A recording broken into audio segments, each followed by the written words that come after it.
मेरे ख्याल से आपका इशारा ईडू साहब की तरफ है। बिल्कुल बिल्कुल। एक निजी स्कूल को 37 लाख रुपए की जो निजी के हिसाब से शिक्षा और स्वास्थ्य में अच्छा काम किया है, इन सभी बातों को देखते हुए आम पार्टी में यहाँ भी तो अभी टैबलेट तहसीलदार साहब की बदली नहीं हो रही। क्यों, क्या समझते हैं आप? इसमें लगभग 28 करोड़ 38 करोड़ के ऐसा जिक्र है। छलक नाले की मैं बात करूं,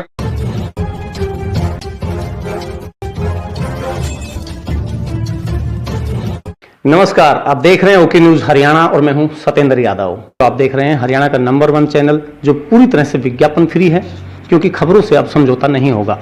आज हमारे साथ एक ऐसी शख्सियत हैं जो लगातार सोशल मीडिया पर छाए रहते हैं। इनका नाम है दयानंद सोनी, नारनौल से हैं, नगर पार्षद 2 बार रह चुके हैं, ग्रीवेंस कमेटी के मेंबर ये अभी भी हैं। आइए आपकी मुलाकात करवा देते हैं। सर, स्वागत है ओके न्यूज हरियाणा। सबसे पहले ओके न्यूज हरियाणा का सतेंद्र जी आपका धन्यवाद करता हूँ मैं जी। तो देखिए सर, आप जो है ना लगातार सोशल मीडिया पर मीडिया में बयानबाजी करते रहते हैं, भ्रष्टाचार जैसे गंभीर आरोप आप लगाते रहते हैं, तो इसके पीछे क्या है? क्या राजनीतिक स्टैंड तो नहीं है कि आप कोई? मैं 2 बार पार्षद रह चुका हूँ, ग्रीन कमेटी का मेंबर है जी। तो जनता ने बनाए, जनता की भावना सरकार तक पहुंचाना हमारा प्रमुख कर्तव्य है। नहीं, कुछ लोग बोलते हैं राजनीति करने के लिए लोग राजनीति करना अलग बात है, लेकिन तथ्य का अनुसार राजनीति करने वाला है। हम तथ्य के अनुसार राजनीति करते हैं, जो तथ्य सही है तो सही है। अगर कोई मंत्री, कोई सामाजिक आदमी, नेता सही गए तो उसके हम स्वागत भी। इसमें लगभग 28 करोड़ 38 करोड़ के ऐसा जिक्र है। छलक नाले की मैं बात करूं, छलक नाले में सीएम साहब 2014 को नारनौल में आए थे ITI मैदान में, उन्होंने 2014 में लगभग 28 करोड़ रुपए की मंजूरी दी थी। ये मेन ड्रीम प्रोजेक्ट था शहर नारनौल का, बाढ़ से पानी बचाने के लिए जी। और इसमें सभी शहर के भावना लगी हुई थी, और ओम प्रकाश जी जो मंत्री हैं अब, वो भी हाजिर थे, और शहर की डिमांड थी कि अच्छा छलक नाला बनना चाहिए, जैसे इससे रास्ता जो पानी का, बाढ़ का पानी है वो क्रॉस हो जाए आराम से। लेकिन हुआ ये उल्टा हुआ, ये तो खाए पिए का काम हो गया। आज भी हालत वैसी ही है छलक नाला। आज हालत उससे भी बेहतर नहीं है, उससे खराब है। मौके नहीं, हम देख के आए हैं, जो तस्वीरें हमारे दर्शक भी देख पा रहे हैं साइड में। छलक नाले का पानी बरसात होने के बाद वहां से वहां तक है ना, लास्ट तक क्रॉस होके दिखाओ, हम बात करेंगे। वह सारी जमीनें दब रही है, लगभग 100 फुट जमीन है इसकी। पहले वो उसको निकाल दे, और उसके बाद समूथली बनाना चाहिए था इनको, समूथली। जो छलक नाला है आपके हिसाब से एक खायकी का साधन हो गया है। बिल्कुल बिल्कुल। कमीशनबाजी, जो कंपनी है वो मिली हुई है यहाँ के राजनीतिक प्रतिनिधियों से जी। तो एक बात और मैं देख रहा था कि आप जो है, जो राजनीतिक लोग हैं उन पर ही जो है उंगली उठाते हैं, जो सरकारी तंत्र के लोग हैं। एक बात बताओ, मैंने मेरे संपर्क ओम प्रकाश जी से भी थे, और हमने वोट भी दिए थे विधानसभा में। जब उन्होंने हमारी जनता की भावना को नजरअंदाज किया, हमने जिम्मेवारी तो अधिकारियों की भी बनती है ना सर। जिम्मेवारी पहले राजनेताओं की बनती है, अधिकारी तो उसके बाद बात करते हैं। राजनेता यहाँ के जिम्मेवार प्रतिनिधि होते, सरकारी अधिकारी तो क्या करेंगे, वो आज है कल नहीं नौकरी ट्रांसफर हो जाएंगे, ये बताओ। जिम्मेवारी तो उनकी भी है, और जो जिसको जनता ने चुना है उनकी ज्यादा जिम्मेवारी है। वो डायरेक्शन देंगे तो वैसे तो काम करें, वो डायरेक्शन नहीं दे तो वो खाई पी का काम करे अधिकारी। नारनौल में एक छलक नाला ही नजर आता है दयानंद सोनी जी को, या कुछ और भी? नहीं, नारनौल में छलक नाला है, उसमें 28 करोड़ की जगह 38 करोड़ की ग्रांट कर दी ठेकेदार के अनुरूप, उसमें बढ़ा दिया। और ये लोग 38 करोड़ में लगभग सुना है 50% के आसपास खर्च हो चुका है। वो 50% का 15 करोड़ रुपए की पेमेंट लगभग होगी, लेकिन मौके का लगभग काम देखें तो 30% भी नहीं हुआ। काम 30% भी नहीं हुआ, और 50% पैसा कहीं चौड़ा है और कहीं सकड़ा है, मेटेरियल बिल्कुल हड़का है, गाद को घेर दे, साइड में घेर दिया, जबकि बालू मिट्टी होनी चाहिए थी, सीमेंट सही नहीं है।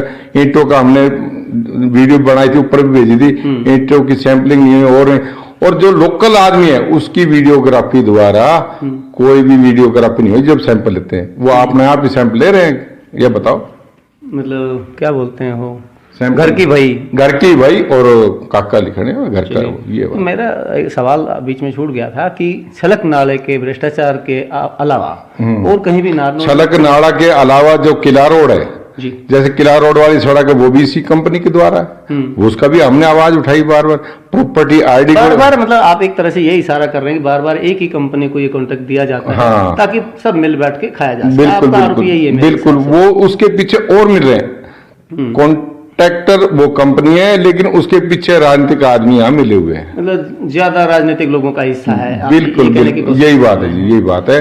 और फैमिली आईडी के भी हमने आवाज उठाई। फैमिली आईडी है वो भी इसमें, जैसे एक एक घरों में किसी की फैमिली का आईडी कैसे बन रही है, प्रॉपर्टी आईडी कैसे बन रही है। और यहाँ के तहसीलदार साहब की बदली नहीं हो रही।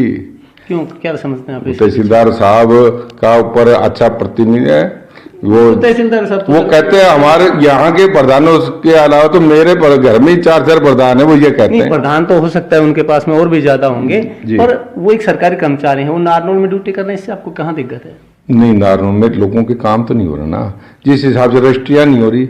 अब मान लो किसी की शादी है लड़की की और उसको जमीन बेचनी है, तो वो क्या करेगा? किसी के बीमारी है, किसी जमींदार के, वो अपनी जमीन बेच के तो काम रजिस्ट्रियां करेगा। बंद हो रखी है ना शायद। रजिस्ट्रियां बंद कुछ सरकार की नीति के हिसाब से बंद हो रही है, कुछ तहसीलदार जानबूझ के नहीं करते, अड़ंगा डाल देता है, ये लाओ ये अपने लाओ। स्वार्थ के हिसाब से चल रहे हैं आप। ये और कहने की कोशिश कर रहे हैं। और कोई अप्रोच आए, कोई अप्रोच है या पैसा है, दो ही बात है। हाँ, अप्रोच है वो या कर पैसा देते है, हैं। तो कुल मिला के तो दोनों पैसा ही हुआ है वो ना। कर देते हैं तहसीलदार भी कर तो काम सब कुछ हो रहे हैं, काम सब कुछ, और तरीका अलग हो जाता है जी। तरीके अब बदले वो जाते हैं। कहते हैं जी बीजेपी में, भारतीय जनता पार्टी में कोई हो तो वो ईमानदार, और वो छोड़ के जाए तो वो भ्रष्टाचार। तो चलिए, शुरुआत दयानंद सोनी जी ने कर दी है राजनीतिक। बिल्कुल मैं यही चाह रहा था कि किसी तरह घूम फिर के राजनीति पे आ जाएं, तो ये आरोप आपने देख लिए। सोनी जी, आप भी तो राजनीति कर रहे हैं, आप भी तो आगे इलेक्शन लड़ने वाले हैं, आप भी आम आदमी पार्टी में शामिल हुए हैं। हम आदमी, क्योंकि अभी आपने जो राजनेता हैं, स्थानीय राजनेता हैं, उन पर आपने आरोप लगाए हैं। स्थानीय राजनेता से अच्छे संपर्क थे जी, और हमने उनको जिताया, उनको इस काबिल बनाया जनता ने, जनता के सहयोग जनता से। के सहयोग से, बिल्कुल। लेकिन वो जब वो हो गए अपने आप में, तो प्रभु समझने लगे, तो वो उसके उनको आंख दिखानी तो फर्ज बनती है। और उसके एक नई पार्टी है, कांग्रेस है, उसका विघटन हो रहा है, उसमें फाट है, वो खत्म हो रही है। बीजेपी के बारे में, क्योंकि आप भी खुद बीजेपी के लोगों को आप खुद कह रहे हैं कि साथ दिया, क्योंकि ईमानदार पार्टी आपको लगती थी, अब नहीं लगता? शुरू में ये था भाई, हमारे पंचायती मंत्री थे यहाँ, ये लगता था भाई, और हमारे राव इंद्रजीत के ये नुमाइंदे भी थे, इसलिए उनके कहने से अनुसार हमने इनको वोट दिया था। नहीं, अब आप खुद आम आदमी पार्टी में चले गए, मतलब विश्वास नहीं है भारतीय जनता पार्टी पे, इसलिए तो गए होंगे ना? हमारे लोकल जनप्रतिनिधि पर ज्यादा विश्वास नहीं था, इसलिए मजबूरन आम पार्टी के तरफ गए। और उनकी नीतियां आम पार्टी की इनसे बेहतर है, वो आम लोगों को साथ लेके चलने वाली है, उसमें जाति पाति फिलहाल नजर नहीं आती, और योग्यता के आधार पर काम करने वाली पार्टी ऐसे नजर आ रही है मेरे को। दिल्ली मॉडल के हिसाब से शिक्षा और स्वास्थ्य में अच्छा काम किया है, इन सभी बातों को देखते हुए आम पार्टी में यहाँ भी तो अभी टैबलेट बांटने का काम किया। जो हरियाणा राज्य सरकार है, भाजपा की जो सरकार है, वो भी तो शिक्षा के क्षेत्र में काम कर रही है। अब एक बात बताओ, अब हिंदुस्तान में अगर MBBS करे तो 1-1 करोड़ रुपए लगते हैं, और विदेश में अगर MBBS करे तो 20-25 लाख रुपए में MBBS करके जाते, तो वो सोचे ना बीजेपी। अब एक बात बताओ, शिक्षा के क्षेत्र में काम नहीं हो रहा और मेडिकल क्षेत्र में काम नहीं हो नहीं, वो तो रहा। अभी शिक्षा के क्षेत्र में ये तो टैबलेट बच्चे अब एक बात बताओ, उधर टैबलेट तो बच्चों को बांट रहे हैं, और प्राइवेट स्कूलों को कितने पैसे दे रहे हैं यहाँ के जनप्रतिनिधि, कितने? मेरे ख्याल से आपका इशारा ईडू साहब की तरफ है। बिल्कुल बिल्कुल। एक निजी स्कूल को 37 लाख रुपए की जो निजी स्कूल जो आपका इशारा समझ, मैं निजी स्कूल में नाम नहीं लूंगा, सबको पता है, सबको मालूम। निजी स्कूल को पैसे दे रहे हैं, क्या उनके पास पैसे नहीं? निजी स्कूल स्वैच्छिक ग्रांट थी ना, उनके 134 की धारा उसको यूज करे। 134 की धारा क्यों नहीं यूज करवा रहे? पहले 134 की धारा यूज करे गरीब बच्चों को के लिए, और उसके बाद देखें निजी स्कूल को तो ग्रांट दे रहे हैं, और उसमें पता नहीं क्या, लोग तो ये कह रहे हैं कि वो ग्रांट दे रहा है, पीछे क्या पता क्या ले रहे हैं, ये हमें नहीं। लोगों की बात लोग तो लेकिन मैं नहीं कहना चाहता, वो तो ये भी कह रहे हैं स्वैच्छिक है तो सरकारी को देके बढ़ावा दिया जा सकता था। हाँ, एक मैं यही कहना, मैं आप वाली बात को ये आना चाह रहा हूँ कि सरकारी स्कूल को बढ़ावा देना चाहिए, सरकारी स्कूल में एडमिशन होने चाहिए, प्राइवेट को इतना बढ़ावा नहीं देना चाहिए। प्राइवेट अपने योग्यता के आधार पे चले, वो अलग बात है। तो दयानंद सोनी जी ये कह रहे हैं कि प्राइवेट जो स्कूल हैं उनको बढ़ावा दिया जा रहा है और सरकारी स्कूलों की तरफ जो है ध्यान नहीं दिया जा रहा है। और आपकी जो आम आदमी पार्टी है, बिल्कुल बिल्कुल, वो अभी फिलहाल कहाँ देखते हैं आप हरियाणा में? कांग्रेस के में फूट चल रही है अपने अपने वो सीएम पद को लेकर, और बीजेपी में खट्टर साहब का विरोध हो रहा है। दो बेमेल सरकार है इसमें, दुष्यंत चौटाला जी और खट्टर साहब। तो इससे लोग नाराज हो रहे, काम हो नहीं रहे, लोकल स्तर पर भी काम नहीं हो रहा, हरियाणा स्तर पर भी काम नहीं हो रहा। इसलिए लोगों का रुझान बहुत तेजी से आम पार्टी की तरफ फैल रहा है।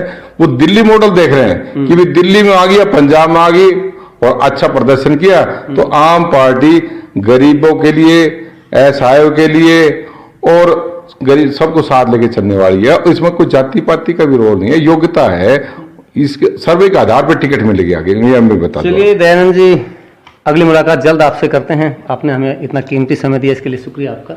बहुत बहुत धन्यवाद आपका सतेंद्र जी। तो ये दयानंद सोनी जी थे, पॉलिटिकल बातें भी हुई और जो इनकी तरफ से जो भ्रष्टाचार के आरोप ये लगाते रहते हैं, ये भी आपने देखे।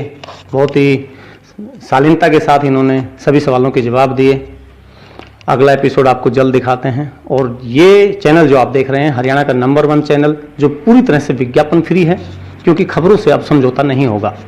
खबर नहीं, सच के लिए आप देखते रहिए ओके न्यूज़ हरियाणा। नमस्कार।